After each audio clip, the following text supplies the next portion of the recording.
どうも、日本語で喋りましょうの岡野です。このポッドキャストではナチュラルな日本語でいろんなテーマについて話しています。すべてのエピソードの振り仮名と英語訳、重要単語リスト付きのスクリプトをパトレオンで公開もしています。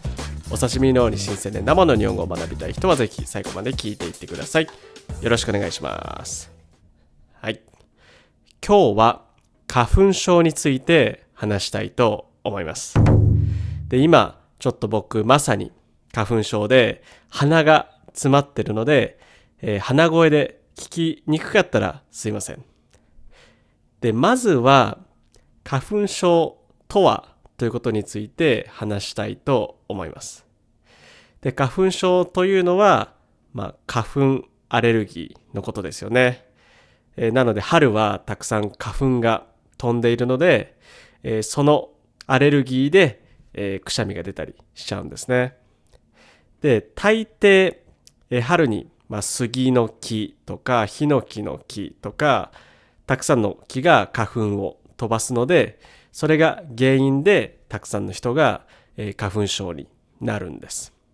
で、花粉の種類にもよるんですけど、だいたい2月頃から5月頃までが、花粉の時期だと言われています。なのでちょうど花見シーズンですよね、この頃って。なので花見シーズンは、桜の木がすごく綺麗なんですけど、花粉症の人にとってはものすごく辛い時期なんですね。どうですか？皆さんの中にも共感できる人いますか？僕は本当にこの時期、桜は好きなんですけど、花粉症がすごい大変なので、もしかしたら季節の中でも一番辛い時期かもしれません。で、花粉症になったらどうなるのかということについても話したいと思います。症状について話したいと思います。で、花粉症の主な症状というのはさっきもちょっと言いましたけど、くしゃみが出たり、鼻水が出たり、鼻が詰まったり、目が痒くなったりとか、喉が痛くなったりとか、喉が痒くなったりとか、そのせいで疲れたりとか、いろんな症状があります。特に、一番大変なのは多分僕の場合は、鼻のかゆみと喉のかゆみが一番辛いです。なので本当にできることならこの鼻とか喉を一回自分の体から取り外して、もうそのまま洗濯機に入れて洗いたいってぐらいかゆいです。もう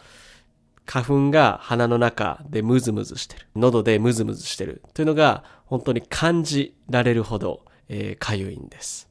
で、いつ辛いのかというと夜ですね。夜が特に僕は大変だと思います。っていうのもやっぱり鼻が詰まってるので、うまく息ができないんですね。うまく呼吸できないんです。なので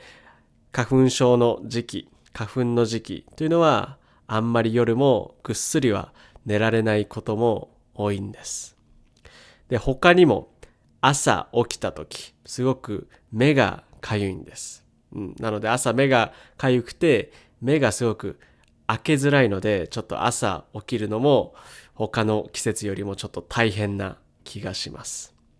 それからマスクもしなきゃいけないですね。花粉が外で飛んでるので、出かけるときはマスクをするんですけど、やっぱりマスクをするとちょっと呼吸、息しづらいですよね。なのでそこもちょっと大変なところかなと思います。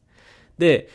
マスクをしててもやっぱり鼻水とかは出るので、僕はよく出かけるときはもうティッシュを鼻に詰めて、で、その上からマスクをして出かけてるんですけど、もうそれでも鼻水がもうティッシュを超えて垂れてくるぐらい、もうティッシュを通り越すぐらいものすごく鼻水が出るんです。それからもちろんくしゃみですね。くしゃみも止まらないんですよね。もちろんね、花粉症じゃない人も時々くしゃみしますよね。でも花粉症の人はもう一回くしゃみが出ると多分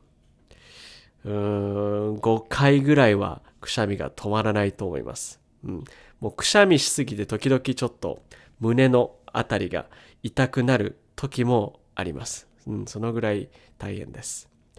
で、もちろん鼻水が出るし、くしゃみをするので、ティッシュが手放せないんですね。いつもティッシュを持ってないといけないんです。なので、もうすんごいたくさんティッシュを使わなきゃいけないので、すぐなくなっちゃうんです。なので、またたくさんティッシュを買わなきゃいけないので、ちょっとお財布にもちょっとだけ大変な時期でもあるんですよね。で、これ、花粉症すごく大変ですし、花粉症じゃない人はあんまりわからないかもしれませんけど、花粉症の人のために、予防と対策っていうのもちょっと話したいと思います。で、もし今、花粉症じゃない人も、これ、すでに予防しておいた方がいいと思います。っていうのも、僕は、学生の頃、高校生とか大学生の頃は全然花粉症じゃなかったんです。なので花粉症の人を見て大変そうだなと思っていたんですけど、ちょっと人ごとに思っていたんですけど、急に23歳頃に花粉症が発症して、もうそこからすごくひどくなったので、今花粉症じゃない人も早めに対策しておいた方がいいと思います。なのでちょっと予防と対策について話します。で、まずこれはもちろん花粉の時期はマスクは絶対にした方がいいです。やっぱりマスクをしてないとダイレクトに、鼻とか口とかに花粉が入ってくるので、花粉症の人は症状がひどくなるし、花粉症じゃない人も花粉が体の中に溜まるので、将来花粉症になる可能性が高くなってしまうんです。で、それからマスクをつけるだけじゃなくて、これ意外とみんな知らないんですけど、家に帰った後に自分の服の上から花粉を落とす。これも意外と大事なんですよね。これ僕全然知らなかったんですけど、ちょっと花粉症になってから調べてみたら、服についた花粉っていうのも結構たくさんあるみたいなので、花粉を落とす、それから服をちゃんと洗うっていうのもすごい大事だと思います。それから、これは結構花粉症の人はわかるかもしれないですけど、空気清浄機を使う。これもすごくいい方法だと思います。空気清浄機はもちろんね、花粉症じゃない人も、家の中の空気をきれいに保ちたいですよね。家の中の空気をきれいにしたいですよね。なので、花粉症でも花粉症じゃなくても空気清浄機を持っておくっていうのは、いいアイディアかもしれませんね。それから、薬ですね。もちろん薬を飲むときは、お医者さんに相談するのが一番いいと思いますけど、やっぱり花粉症になったらなかなか治らないと思うんですよね。稀に時々、急に花粉症が治る人もいるらしいんですけど、なかなか基本的には治らないものなので、薬を使って花粉症とうまく付き合う。これもすごく大事だと思います。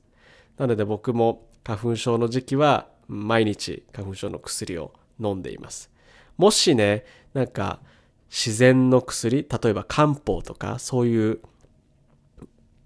自然な薬とかで効くのがあればね、もし皆さん知ってるのがあればぜひ教えてください。それからこれ僕最近知ったんですけど、花粉症のためのレーザー治療っていうのもあるみたいなんですね。なのでさっき僕自然に治らないって言ったんですけど、レーザー治療で花粉を焼くかなんかすれば、花粉症がなくなる、それから花粉症の症状が和らぐみたいなので、これもすごいいい方法ですよね。やっぱり、ね、たかが鼻水、たかが、くしゃみと思うかもしれませんけど、やっぱり毎日花粉の時期、毎日これが続くので、やっぱり、辛いですよね。なので、このレーザー治療をやってみるっていうのも本当に一つの手かもしれないですね。こんな感じでね、花粉症っていうのは、工夫次第である程度は軽減できるんですね。なので自分に合った対策っていうのを見つけて快適に春が過ごせると一番いいですよね。やっぱり最初の方にもちょっと言いましたけど、春は花見の時期、桜の時期ですよね。なのでこの時期花粉症で辛いだけで終わっちゃうともったいないですよね。やっぱりそこは花粉症とうまく付き合って桜とか花見とかも、一緒に楽しみたいですよね。はい。ということで今日は花粉症について話してみました。皆さんは花粉症ですか？それからいい花粉症対策があればぜひコメント欄で教えてください。それから今日の話を聞いて少しでも面白いと思ったら、ポッドキャストのフォロー、YouTube の高評価とチャンネル登録、ぜひよろしくお願いします。それじゃあ最後まで日本語で喋りましょう。聞いてくれてありがとうございます。今日話した内容の振り仮名と英語訳、重要単語リスト付きのスクリプトを見たい人は、リンクに載っているパトレオンのサイトもぜひチェックしてみてください。そこで話してほしいテーマもリクエストできるんで、どしどしメッセージ送ってください。それでは皆さん、さようなら。この番組はご覧のスポンサーの提供でお送りしました。